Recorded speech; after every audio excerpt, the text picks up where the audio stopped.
네, 그런가 하면 북한이 9.19 남북 군사 합의에 따라 파괴했던 최전방 지역 감시초소에 시설물을 다시 세우고 병력과 중화기를 투입하는 정황이 포착되기도 했습니다. 지난 23일 합의 파기 선언 이후 이 같은 움직임이 나타난 건데 해안포 개방도 눈에 띄게 증가한 것으로도 확인되고 있습니다. 좀 더 자세한 내용 취재기자 연결해서 알아보겠습니다. 최민기 기자. 네, 국방부입니다. 네, 그러니까 북한이 9.19 군사합의 파기를 선언하고 나서 군사적 조치를 예고했었는데 실제 전방 지역에서 관련 동향이 포착이 됐군요.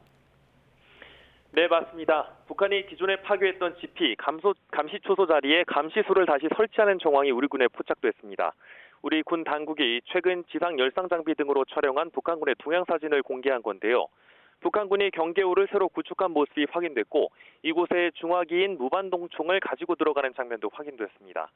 이곳에서 북한 장면이 야간 경계 근무를 서는 모습도 식별이 됐는데요. 후사면 쪽으로는 막사가 세워진 것도 관측이 됐습니다.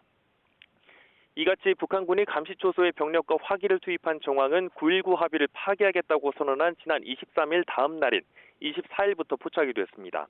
우리 측 합의 효력정지 방침에 대한 맞대응 차원으로 9.19 합의 파기를 선언한 이후 1년의 수순을 진행하는 것으로 풀이됩니다.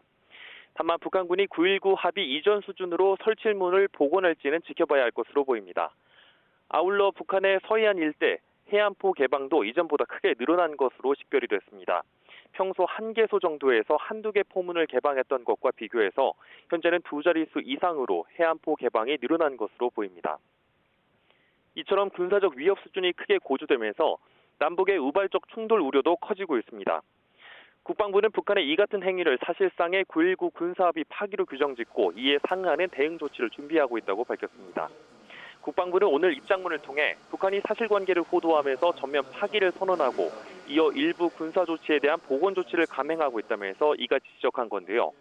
앞서 남북은 2018년 9.19 군사합의에 따라 비무장지대 내에서 운영 중이던 각각 11개 지피 가운데 10개를 완전 파괴했고 1개는 병력과 장비만 철수하고 원형은 보존해 왔습니다. 이에 따라 비무장지대 내 지피는 북측이 160여 개에서 150여 개로 남측은 60여 개에서 50여 개로 줄어들었는데 애초 남북의 지피 숫자가 크게 차이가 나 같은 수만큼 줄이도록 한 합의 내용을 두고 비판이 제기되기도 했습니다. 네, 그리고 북한이 지난주 발사한 정찰 위성, 여기에 대한 우리 군의 당국의 평가도 이르면 이번 주에 나온다는 관측이 있었는데 어떻습니까? 네, 우리 군은 북한이 위성 촬영 사진을 공개하지 않은 만큼 실제 성능을 평가하기는 어렵다고 밝혔습니다. 다만 최근 북한이 중요 표적 지역이나 미군 기지 위치를 찍었다고 밝힌 데 대해서는 보여주기식, 선전 목적으로 보인다고 평가했습니다. 실제로는 위성이 궤도에 진입한 지 얼마 되지 않아 안정화 단계를 거치지 못했기 때문에 제대로 된 촬영을 할 수 없을 거란 이유에서입니다.